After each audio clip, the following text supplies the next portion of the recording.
The sun has not yet broken the horizon, but the heat is already here.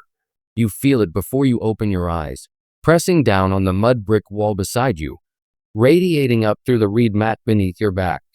Somewhere outside, a dog barks once and stops. The silence that follows is the kind that makes you hold your breath. Then the knock comes. 3 sharp strikes against the wooden frame of your door. Not polite, deliberate. The knock of someone who knows you will answer. You already know what it means. You sit up. Your throat is dry. You reach for the clay cup beside you.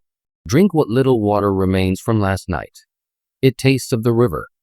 It always tastes of the river. You dress in the dark, rough linen, coarse against your skin. The garment is white. It is always white. White is the color of mourning here. White like bleached bone. White like the desert at midday when the light turns everything to nothing. You pull open the door. The man standing outside is a house steward. You can tell by the seal he carries, pressed into a small disk of clay. He doesn't look at your face. He looks somewhere past your shoulder, as if your eyes are not worth the trouble. The household of Amenhotep, son of Nebuchadnezzar, he says. His father died in the night. You are expected before the body is washed. He turns before you can respond. You follow. The city moves around you as you walk. The Nile is low this season. You can smell it, that dark green smell of mud and slowly moving water. The smell that means the fields will not flood for several more weeks. The smell that means hunger is still a possibility on the horizon. The boatmen are already pulling their vessels out into the current. A woman balances a water jar on her head so naturally that her hands are free to gesture as she argues with a bread seller. 2 children chase a cat between the stalls. No one looks at you. This is something you have grown used to, or you have tried to grow used to it. The way people's eyes pass over you as though you are part of the street itself. You are a jarret, a weeper, one of the women, and it is almost always women, hired to mourn the dead. You are not a priestess. You are not a servant of any temple. You occupy a space in this world that has no clean edges, no clear walls. You are necessary, and you are invisible. You were brought into this work by your mother, who was brought into it by hers. There was no ceremony for it, no contract sealed in the presence of a scribe. One morning your mother simply said, "Come," and you came, and you watched, and then gradually, you understood what your body was expected to do. That was 11 years ago. You were younger than the children chasing that cat. The house of Amenhotep, son of Nebuchadnezzar, is large by the standards of this quarter, 2 stories. The upper rooms reserved for the family, the lower rooms full of the noise of preparation. They have already sent for spices. You can smell the cedar oil and myrrh before you cross the threshold. A girl, no older than 12, is carrying bolts of fine linen through the corridor. She nearly walks into you and then flinches back as though she has touched something unclean. You are not unclean. You know this. And yet, the body is in the central room. An old man, the father, lies on a wooden table. His chest is still. His face has already begun to take on that quality that faces take, that settling, that quiet collapse of expression. He was perhaps 60. In this city, that is a full life. Around the table, the family stands in clusters. The wife, his widow, sits on a low stool with her head covered. Her daughters stand beside her. The sons are at the far end of the room, speaking to each other in low voices, already doing the arithmetic of inheritance. The house steward gestures at you without looking at you. Begin. And so you begin. You have thought, over the years, about what this work actually is. In the temples, the priests will explain it in the language of the divine, that your grief calls the soul of the departed toward the west, toward the field of reeds, toward Osiris, that your wailing opens a path, that your tears are a sacred offering. But in the rooms themselves, it is something else. You kneel. You press your hands to the sides of your face. You let your voice find the sound, that low, pulling sound that begins somewhere behind your sternum and rises through your chest and throat until it opens in the air like a wound. You do not have to think about it anymore. The sound knows where to go. The widow begins to weep when she hears you. This is the work.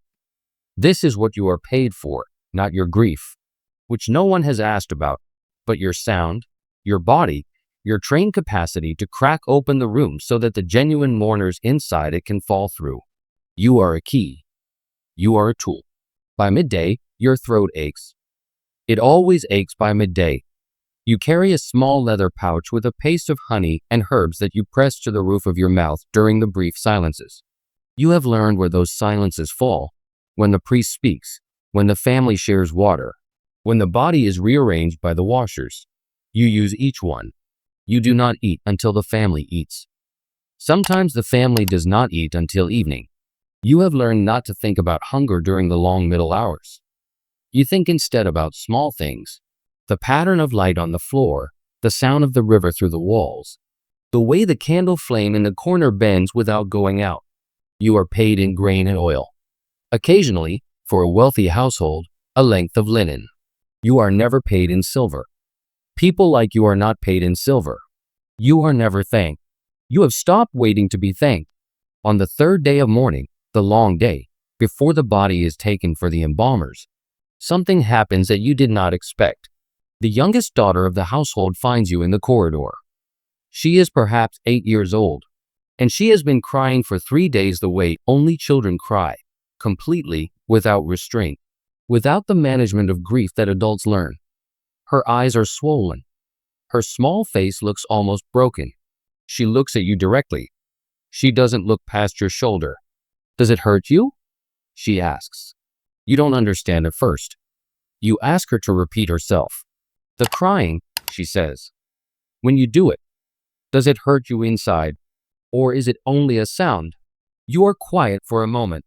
You have been asked many things in this work. You have been given instructions, corrections, complaints. You have been told to be louder, softer, faster, slower. You have been told that your linen was not white enough, that your hair was not loose enough, that your voice carried a tone that was somehow wrong for the occasion. You have never been asked this, and you feel, standing in this corridor, with the smell of cedar oil and death moving through the house around you, that the answer is something you have spent 11 years not thinking about, that you have had to not think about it, that the not thinking has been as much a part of this work as the sound, the kneeling, the honey paste, the grain. You look at the girl. "It is both." You say, finally, "It is both." She nods, as though this is the answer she expected. Then she turns and walks back toward her mother's room. You stand in the corridor for a long moment. Down the hall, one of the other mourners, an older woman named Annette, who trained you, who trained your mother, is already beginning the low sound again, drawing the room back into its ritual. You press your hand flat against the mud brick wall. The surface is cool, dry, solid. Then you walk back inside, and you kneel, and you begin again. The procession leaves at dawn on the 5th day. You walk behind the family, ahead of the servants. This is your position, the boundary, the threshold figure, placed between those who are loved and those who serve. The body moves ahead of you on a wooden sledge pulled by oxen. The embalmers will take it from here. Your work ends at the river. The city is still half asleep. A few faces watch from doorways. A man on a rooftop pauses and looks down. You keep your eyes forward. At the river's edge, the family stops. The widow makes the final gesture, pressing her hand to her chest and then opening it toward the water, releasing something, breath, intention, the last private word she will ever say to her husband. You do not watch this moment. It is not yours. You watch the water instead. The Nile this morning is copper and gray, the early light moving across it in long flat sheets. A bird, a heron, stands absolutely motionless in the shallows, one leg raised, watching for fish with a patience that looks almost like peace. The procession turns back toward the city. You are already calculating. There will be another house today or tomorrow. There is always another house. The city is large. People die every day, and the proper dead must have their voices, their weepers, their women in white who know how to open a room. The heron doesn't move. You turn, and you walk back into the city, and the sound of your footsteps disappears into all the other sounds, and no one watches you go.